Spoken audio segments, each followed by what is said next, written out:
Welcome sa video na to. Again, my name is Sai Pisanable of blog.sairinpisanable.com. So, yung objective natin sa video today is to teach you or to educate you, to help you how to create a web form using GetResponse. So, yung web form na yon, ito yon. Itong web form na to, ito yung pwedeng ilagay mo sa Facebook, sa social media accounts mo para makapag-collect ka ng emails or para makapag-collect ka ng information ng mga prospects mo gamit ang internet. So again, napaka-importante ang lead generation or napaka-importante na mag-gather ka ng maraming email, maraming prospect para pakitaan ng offer mo or para matulungan mo. Okay? So ngayon, paano to gawin? So I'm going to walk you through paano to gawin. So, all you have to do first is to log in to your GetResponse account. So, just go to getresponse.com kung hindi ka pa nakalagin ngayon. Okay? And also, once na nakalagin ka na, ito yung dashboard ko sa GetResponse. So, ngayon, kasi ito yung isa sa mga frequently asked questions, especially ng mga members ng community namin na interested na mag-lead generation pero hindi nila alam paano gawin. So, ito yung isa doon, yung mag-create ka ng form gamit ang GetResponse. And yung kagandahan nito din sa GetResponse is that you can create as many forms as you want. Okay? Kasi I asked kanina, isa sa mga support ng GetResponse, his name was Lucas. So, he said that, unlimited, so as many as I want. So, meaning nun is pwede kang makagawa ng form mo, web form mo, as many as you want for each campaign that you have. Okay? So, let's get it on. So, yung pinakaunang gawin mo para makita mo yung forms na to is ito, i-click mo lang itong forms and then manage forms. Okay? So, pag i-click mo na yan, ito yung makikita mo. Itong mga list ng mga forms na nagawa ko before. Kasi hindi ko na siya masyadong ginagamit ngayon since I'm using isa sa mga tools na darating on September. Especially kung member ka ng community. So, ikaw yung isa sa mga magbe-benefit nun. Magkakaroon ka ng 2 months na free access sa tools na yun kung mag-sign up ka today. Okay? Kung maging member ka ng team. So, yung pinakauna na gawin mo after mo mapunta dito sa Manage Forms na dashboard, kasi click mo lang yung Create New. So, yung button na nasa upper right side, yung color blue, yan, click mo lang yan. And once you click on it, is mare-redirect ka dun sa it will ask you kung ano yung form na gusto mong gawin. So, marami siyang option, okay? So, pwedeng kung mahilig ka or magaling ka mag-code, okay, mag-coding, yung mga ganung mga bagay na hindi ko alam, pwedeng plain HTML, kung gusto mong i-integrate sa WordPress, yan. Ito, gamitin mo, medyo advanced na siya. Tapos ito, kung may mga application ka, pwede mong gamitin. Pero ngayon, since basic na yung gagawin natin, kasi mas okay kasi pag basic, diba? Mas simple pero malupit. Parang ganon. So, yung piliin mo is yung List Builder Wizard and it will provide you a lot of options dito sa left side, yung form type. So, pwede kang mag-select dyan kung gusto mong gumawa ng form for newsletter sign up. Okay, yan yung mga forms na yan. So, napakaraming template na pwede mong gamitin. So, kung may ginawa kang course, kung may ginawa kang mga video training, mga video tutorial, mga ganon, pwedeng itong gamitin mo. So, let's see how it will look like. Yan siya mga ganyan. So, yung mga ganyan na mag-ask ng email address, yung online course, basta napakaraming template. So, pwede kang Facebook, may leave feedback pa, tapos free download, kung nag-o-offer ka ng e-books, ng mga tips, yung mga PDF na files. Okay, so pwedeng ganyan. Yan yung mga magagandang forms dito. Tapos, ito, event sign up, kung may mga parating na events sa ginagawa mong business or sa ginagawa mong campaign, kung gusto mong mag-invite ng mga prospects mo. Yan, itong mga ganito, pwede mo itong gamitin Okay, kung may mga party, may mga, ito, pwede pa rin siya sa webinar. So, pwede mong ilagay ito para kung mag-webinar ka, tapos gusto mong mag-gather ng information or list of contacts, pwede itong gamitin mo.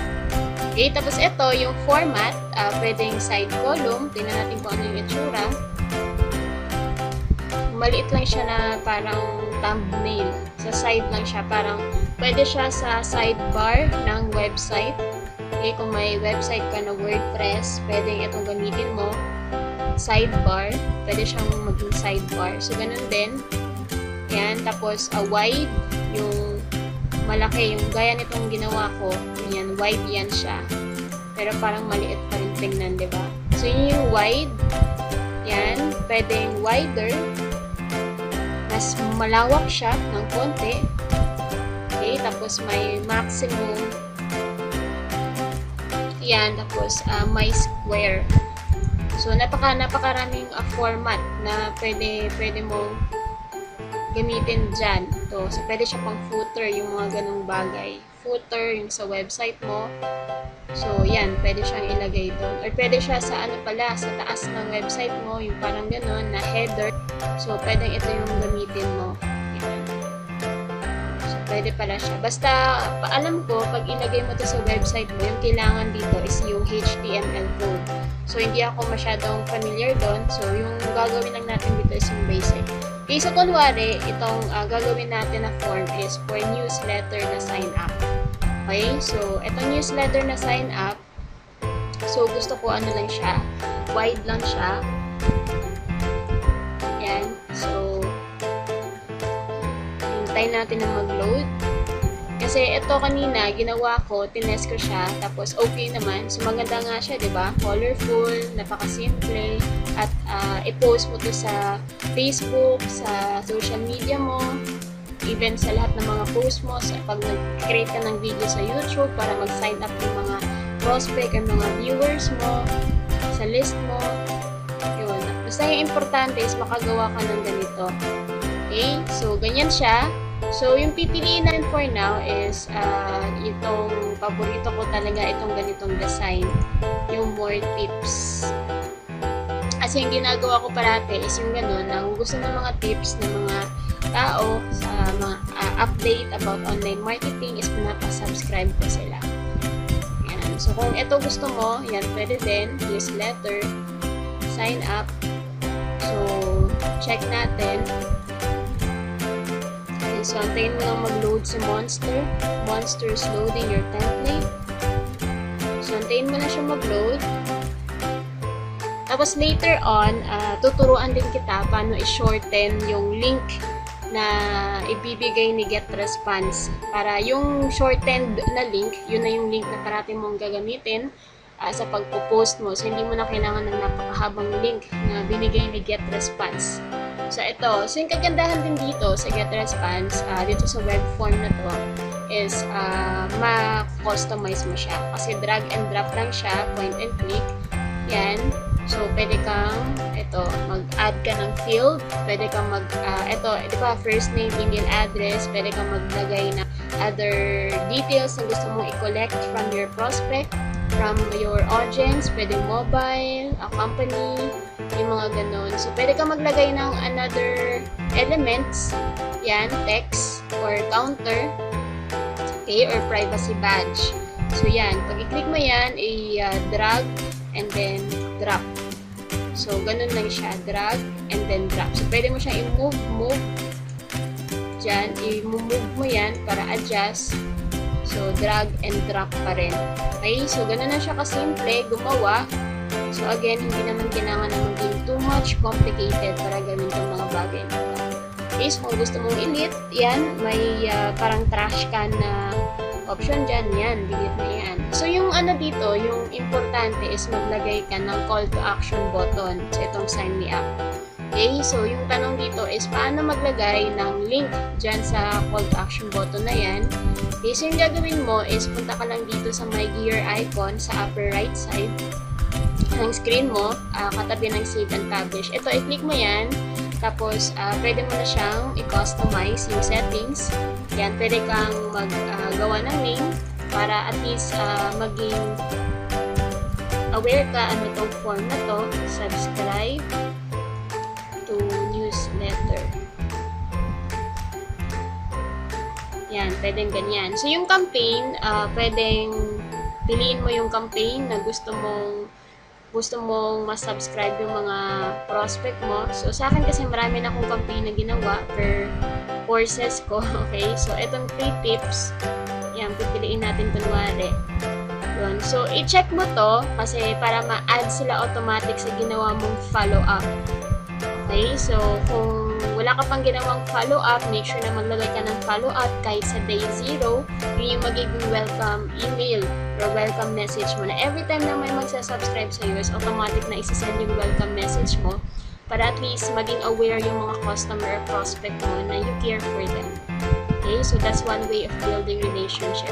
So, itong thank you page, ito yung napakahalaga. So, you can choose stay on page, but kung yung gagawin mo, parang mag-wonder yung prospect mo, yung mga tao, na kapag subscribe na ba ako? Parang ganun. So, yung gagawin natin is maglagay ka ng custom. So, meaning custom is pwede kang maglagay ng isang link. Okay? Isang link para after na i-click or after na fill-upan ng form, ang form ng mga prospect mo, is mareredirect sila dun sa thank you page, which is itong link, pwedeng di website mo, or sa case ko, yung gusto ko is yung about sa training ng team namin. Kasi more on educational purpose kasi yung goal ko dito. So, marketing. Ayan. So, yung training namin na website,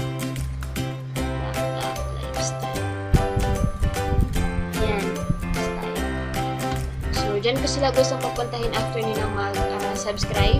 So, kung already subscribe na yung prospect mo, so pwede custom din, pwede mo silang i-redirect sa same na link, or pwede mong stay on page na lang. Pero mas okay kung parehas para at least win-win, win-win situation. So, ganyan, okay lang yan, leave it as it is. So, make sure na i-click mo yung save para ma-save yung changes para mag-take effect. Okay? So, yan siya. So, pwede ka din maglagay ng picture dito actually. Mas okay kasi sa akin na maglagay ng picture. Yan. Image. Kunwari maglagay tayo ng picture. Image. Pwede nilagay yung comment. Yan. Image. So, pakita ko lang sa inyo kung maglalagay ka ng image. Yan. Edit natin. Tagilid ka. So, ganyan. I-double click mo lang. Change mo yung size ng text. Yun. Mabilis lang. Yan. Sign up. So, ganyan lang siya. Ganon. Ganun na siya kadali. So, pwede kang maglagay ng logo ng website mo or picture mo. So, pag i-click mo yung little na picture doon, parang frame, is mareredirect ka parang doon sa parang sa image or sa picture database ni Get Response. So, tingnan natin ano yung mangyayari. Medyo nag-loading pa siya. Yan. So, yung kagandaan dito is si Get Response din is may mga free stock images na siya na pwede mong gamitin. Okay? So, pwede mo yung ilagay dun sa ginawa mong form. Pumili ka lang dyan. Or, pwede kang mag-upload ng image mo. Yan, may images. Okay, click mo lang yan, tapos upload from computer or upload from URL. So, sa case ko, gusto ko maglagay ng logo. So, yung logo ng website ko. So, pwedeng ganyan, mag-load yan siya, ganon. So, adjust, drag and drop. Yan. So, ganyan na siya kadali. And kung gusto mo na i-publish na yung itong ginawa mo, i-click mo lang yung save and publish sa upper right side. So, save and publish, okay, or save and exit, save. So, click natin yung save and publish. Tingnan natin ano yung mangyayari. Yun. So, dito ka ma-redirect. So, it will ask you kung paano mo ipapublish yung web form na ginawa mo. Since dito, hindi na natin kailangan to kasi ito for a website lang siya, yung sinabi ko na HTML na ilagay mo dun sa website mo, sa header or sa footer or or sa body, yung parang ganun. So, I'm not that too much familiar sa mga ganun mga bagay. So, ito, since hindi ako masyadong techie, ito yung pwede kong gamitin. Okay, so yung link, so di ba nakita nyo is napakahaba. So, tingnan natin ano yung itsura ng web form mo. So, i-click natin to. Palitan natin yan. Yan, so check natin ano yung itsura. Yan, so ganyan na yung itsura ng web form na ginawa mo kanina. So, importante na i-test mo yung ginawa mong web form. So, ito, i-test natin. Kunwari, make sure na maglagay ka ng totoong email address. Pwede email address mo ilagay for testing at pwede mong i-delete dun sa account mo after. So, click mo yung sign me up. Dapat ma-redirect sila dun sa thank you page. Yan, na-redirect sila dun sa thank you page na nilagay ko. So, yun. So, kaya importante na may thank you page ka. So, thank you page, pwede mong ilagay yung offer mo doon. Pwede yung blog mo, pwede yung Facebook mo, na i-ask mo sila na i-follow ka. Okay? Or, eto, pwede yung mga valuable information muna. Since ako gusto ko na yung educational, mas magbigay ng value. So, kaya I chose na i-redirect sila dito sa laptop lifestyle na training namin ng team. So, ganun na siya kadali. And yung sabi ko kanina na tuturuan kita paano i-shorten yung link na to para hindi mo kasi ma-memorize to, 'di ba? So yung gawin mo is pumunta ka dito sa website na to, yung https://bit.ly.com. So yung kailangan mong gawin kung first time mong gamitin to. Actually, may isa pa, pero ito yung mas gusto ko kasi mako-customize mo yung link mo. Okay? Malalagyan mo ng pangalan. So, ito, make sure na i-click mo yung sign up kung first time mo. At yung kagandahan din dito sa bit.ly is it will ask you kung gusto mo ba mag-sign up using yung Facebook account mo, using yung Twitter account mo, or mano-mano. Okay? So, fill upan mo lang yung form na yan. Tapos, i-click mo yung create account kung gusto mo dito. Or kung gusto mo na gamitin nga yung information mo sa Facebook, then i-click mo lang yan. Since ako, yun yung ginamit ko, okay? Kaya magsa-sign in tayo since may account na ako dito. Okay? So, sign in with Facebook. Automatic na yan siya na i-gather yung information. I-detect niya agad yun. Tapos, i-redirect ka dun sa Facebook account or sa Facebook account dun sa account mo mismo sa Bit.ly. Yan. So, yan yung itsura ng Bit.ly. Okay? So, may ano din siya, parang analytics. Makikita ko ilan yung clicks na nag-gather mo. So, sinimulan ko itong gamitin kasi noong July 19. Kaya ganyan pa lang kakonti yung nag-click sa link ko. Yan. Tapos, yung gawin mo, is click mo na yung create bit link. Tapos, di ba, ito dito from here, ito ay ka-copy paste mo. Ilagay mo dito sa paste ng URL and then click. May create na button. I-click mo lang yun. Okay? Tapos, ito, title, pangalan ng link na yon. So, pwede newsletter, sign up. Okay? Ay, ito yung sinabi ko na pwede mong i-customize. Pwede mong gamitin yung default na binigay niya, pero mas okay kung i-customize mo. Sign up for update. Yan. Pwedeng ganyan. Pwedeng ano pangalan lagay mo dyan. Okay? Pag hindi yan siya available, magre-ready yan siya. So, meaning is kailangan na gumawa ka ng panibagong pangalan. Baka may nakuha ng iba or baka ginamit ng iba. So, after nun, i-click mo na yung save button na makikita mo sa baba. At ito na yung link mo. Okay? Ito na yung link na i-copy mo parate na gagamitin mo para hindi mo na i-memorize yung napakahabang link na binigay ni GetResponse. Diba? So, hindi mo to, hindi mo to parang malilimutan. Okay? Kasi napaka-iksi lang siya. bit.ly and then /sign up for update. So, madali lang siyang i-memorize. So, hindi lang siya limited sa ganito, sa newsletter. Pwede ka din gumamit o pwede din itong gamitin sa mga links mo, especially kung member ka ng community, yung mga affiliate links mo, pwede mong gamitin to para i-shorten din sila.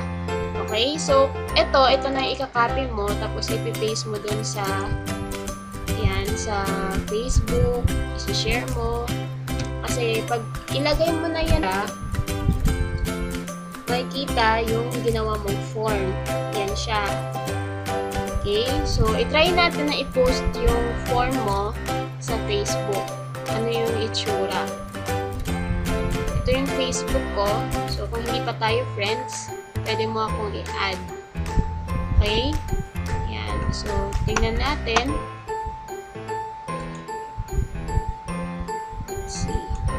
So, ito yung parati mong ilalagay every time na gusto mo na may mag-subscribe sa'yo, every time na may training ka, tapos gusto mo, para magiging call to action button siya.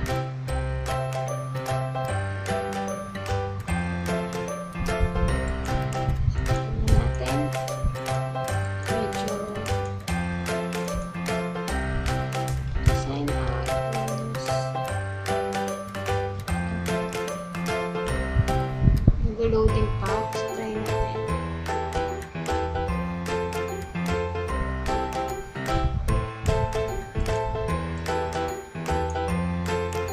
Okay.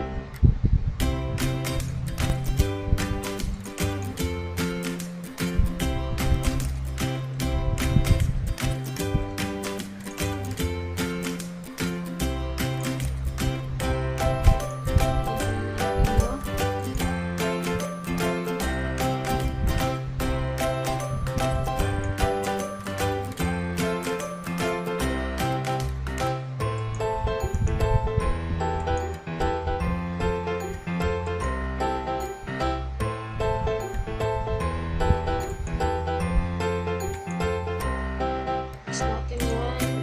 Click on post.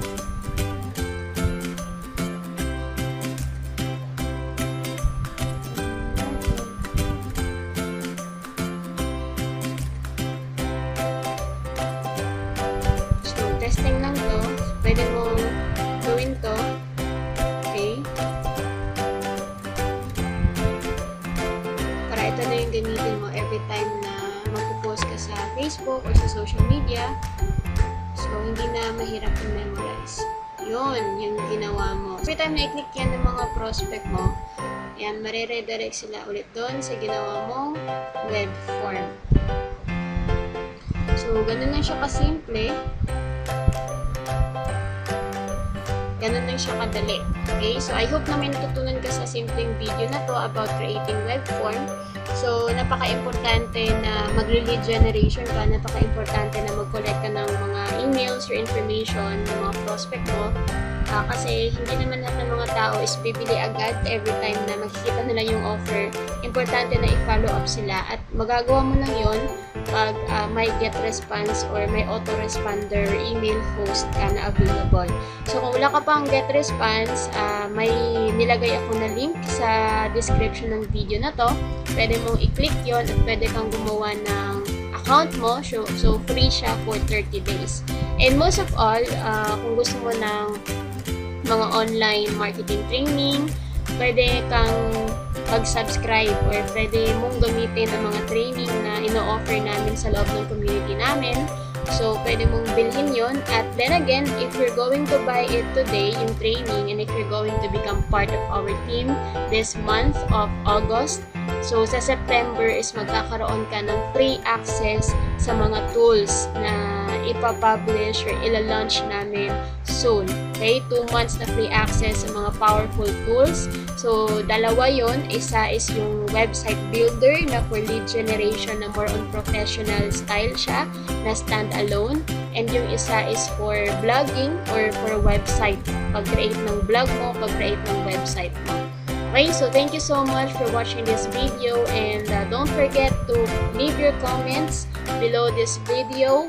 I would really love to hear from you, and also follow me on Facebook, on Twitter, and on Instagram. So nilagay ko yung link sa description ng video na to. So thank you again so much for watching this video, and see you on my next video. Have a great day. This is Sai Pisanable of blog.sairinpisanable.com. Bye for now. Thank you for watching, guys, and if this video helped you, you can leave your comments below. You can click on like button, and also you can share the content. Don't forget to follow me on Facebook, on Twitter, and on Instagram. See you soon!